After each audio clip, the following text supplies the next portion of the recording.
I knew I shouldn't have been in that part of town. Why did Nick hang out there? Damn, it looks like those muggers took Nick's wallet and that packet of blue dust. Getting hit must have really shook me up to have such a strange dream. What's the last thing I recall? I remember meeting a beautiful lady. What did the bartender call her?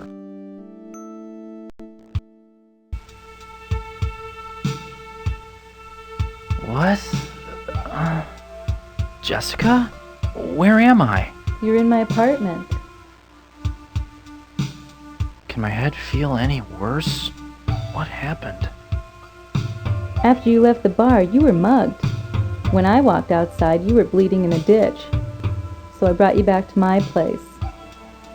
I rubbed some ointment on your cuts, and hopefully that will make them heal faster. Thanks. My pleasure. I'm no doctor, but it looks like you're going to be okay, with the exception of one hell of a headache.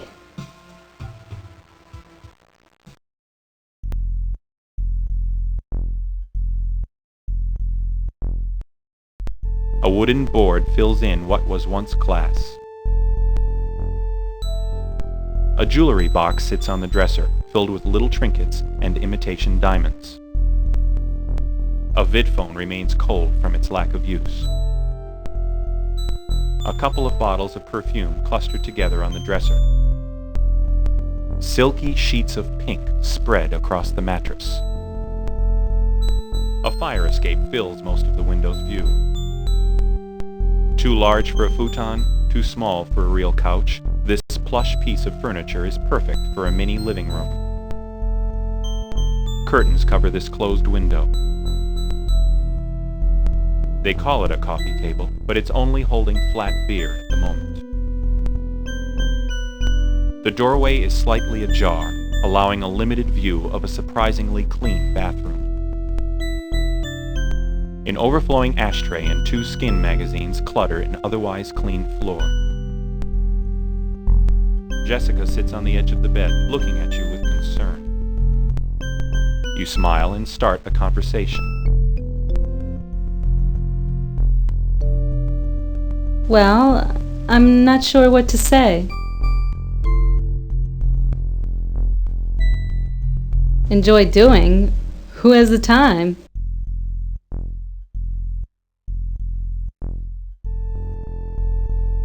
Well, I've always been fond of the simple things. You know, little things, like a flower growing from the sidewalk crack, or a spider weaving a web which glows from the neon sign it hangs from. But that's the point. They're persevering. They perform these rituals that are so plain, they have no room for complications. That's what makes them so wondrous.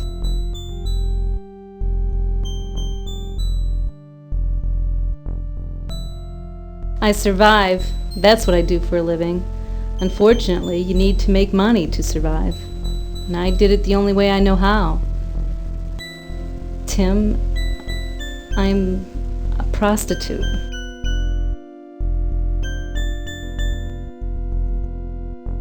No, it's not like that. I mean, I'm there for business, but when I saw you beat Jack, I knew I had to meet you. He's such a bastard, and no one had the nerve to put him in his place. Well, until you showed up.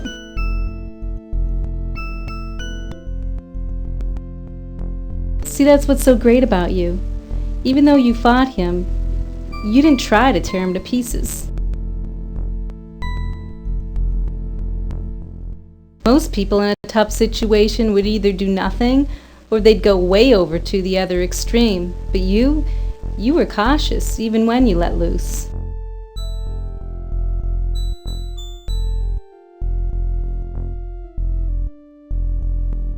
I know. I guess we all just strive towards being what we can't. And that's what gets us in trouble. Well, that's what Frankie says anyhow. Didn't I mention him to you? He's my boss.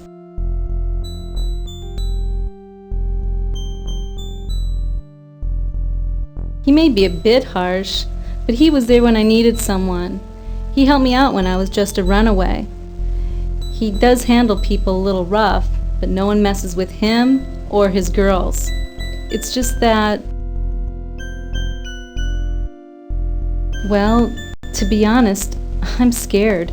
Frankie had a serious drug problem a few years ago. I got him to quit, but now I think he started up again. It's all he thinks about. Last week he split a client's ribs for not supplying enough of this stuff. I just don't know what to do, Tim.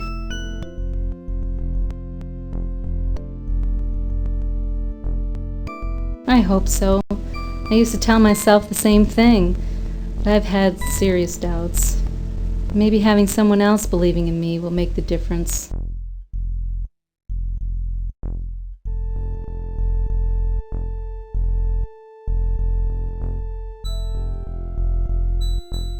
Even with all its problems, it is still my home.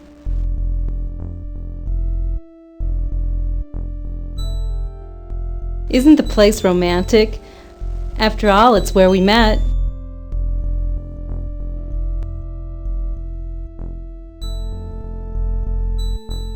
There's so many guys that come by the bar, I hardly keep track of names.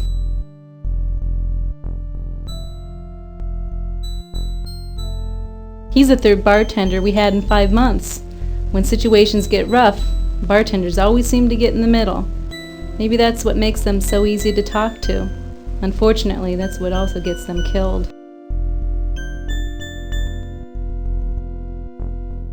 Well, he has the strength to take care of himself and the bar, and he isn't so bad. In fact, he's probably more human than some of the regulars there. I have better home videos than his cheesy programs.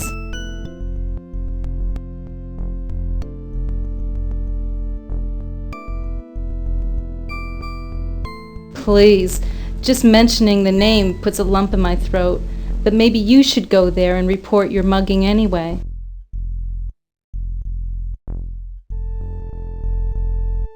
Blue dust? Sorry, Tim, I don't know anything about it.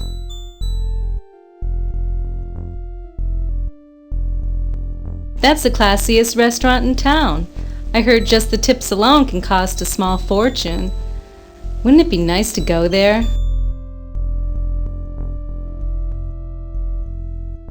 Oh, those bastards, dumping toxic waste into our waters. Just makes me sick thinking about it.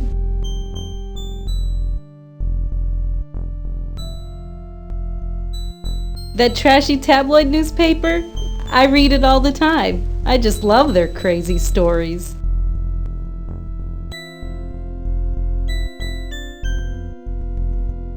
Biosphere 3 has flowers that are blossoming over what once was toxic ground. I'd like to think that life can be like that.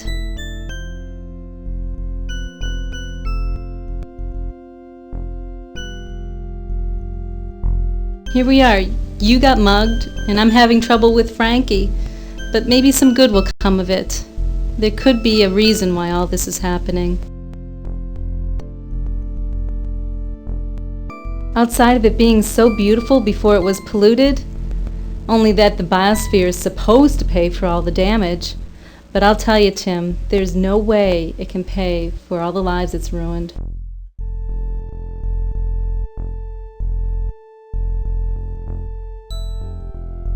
Jessica, what did I tell you about not checking in with me? And who the fuck is this?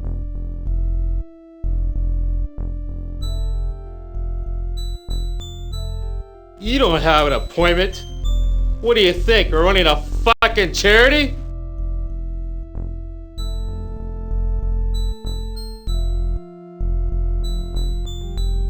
Hey, why don't you shut up before I gut your insides? Where the hell is my machete?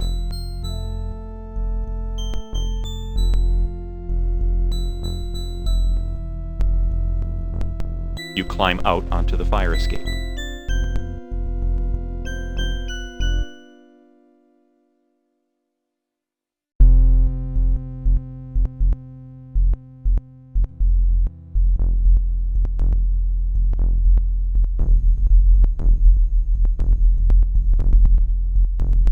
It looks like a 4-star penthouse compared to its neighboring buildings.